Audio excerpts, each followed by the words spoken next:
Bapa di surga, kami bersyukur untuk kasih setiamu yang menyertai kami sampai pagi hari ini. Kami akan mengawali aktivitas kami, tetapi lebih dahulu kami akan disapa oleh firman-Mu. Karena itu Tuhan, kami serahkan hati dan pikiran kami kepadamu, agar kami dapat memahami firman-Mu, dan kami dapat melakukannya di dalam kehidupan kami setiap hari. Terima kasih Bapa di surga. Di dalam nama Yesus Kristus kami mengucap syukur dan berdoa kepadamu. Amin. Bapak, Ibu, saudara-saudari yang kekasih di dalam nama Yesus Kristus, pagi ini sebelum kita mengawali aktivitas kita disapa oleh firman Tuhan yang tertulis dalam kitab Daniel pasal yang keempat ayat 37.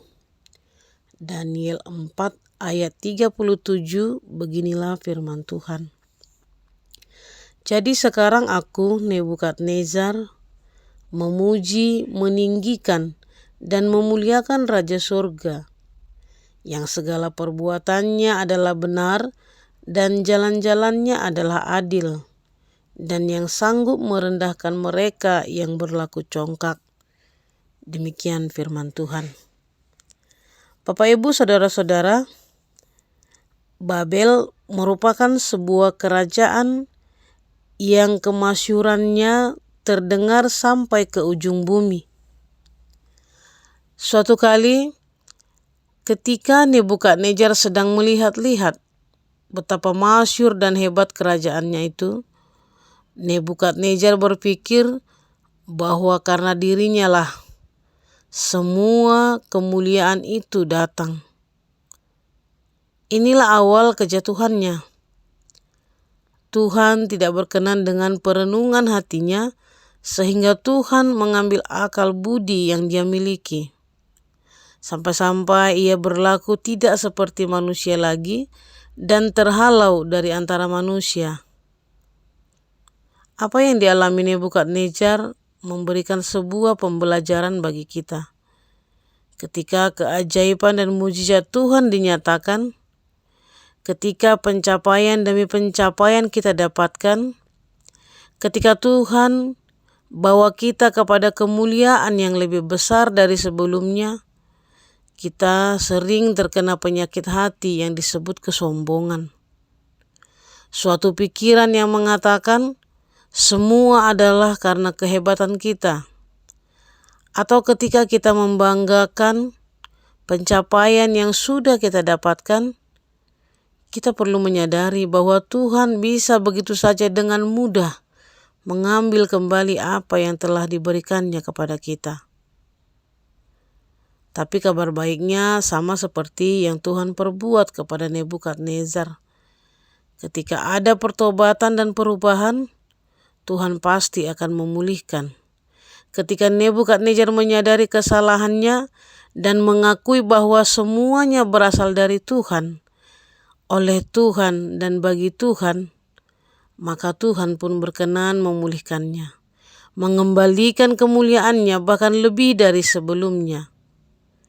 Karena itu Bapak, Ibu, saudara-saudari yang kekasih dalam Yesus Kristus, apapun yang sedang kita alami saat ini, sadarilah bahwa hati dan pusat kehidupan kita semua berasal dari Tuhan. Tetaplah menjaga hati dari segala yang tidak berkenan di hadapan Tuhan, termasuk kesombongan. Mari kita meminta kepada Tuhan untuk terus memurnikan hati kita, memiliki kerendahan hati untuk terus dikoreksi, supaya hidup kita berkenan di hadapan Tuhan, supaya kemuliaan Tuhan semakin nyata di dalam kehidupan kita. Karena hidup di dunia ini hanyalah sementara. Tidak ada yang kekal, bahkan kekuasaan atau kekayaan yang kita miliki pun tidak akan pernah kekal, karena semuanya pada akhirnya akan berlalu. Segala yang ada di dunia ini semua bersifat sementara.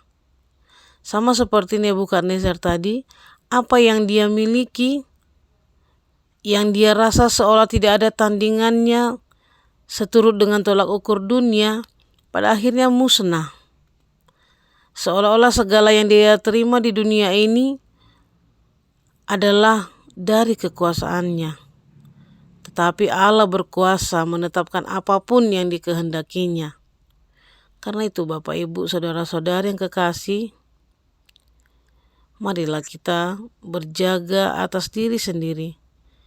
Jangan terperangkap pada kehebatan dunia ini yang membuat seolah-olah kita lebih tinggi dari segalanya.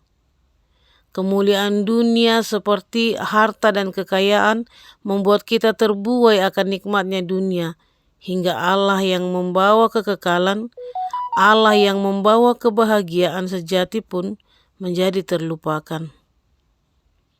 Tentulah apa yang ada pada kita bersumber daripada Allah.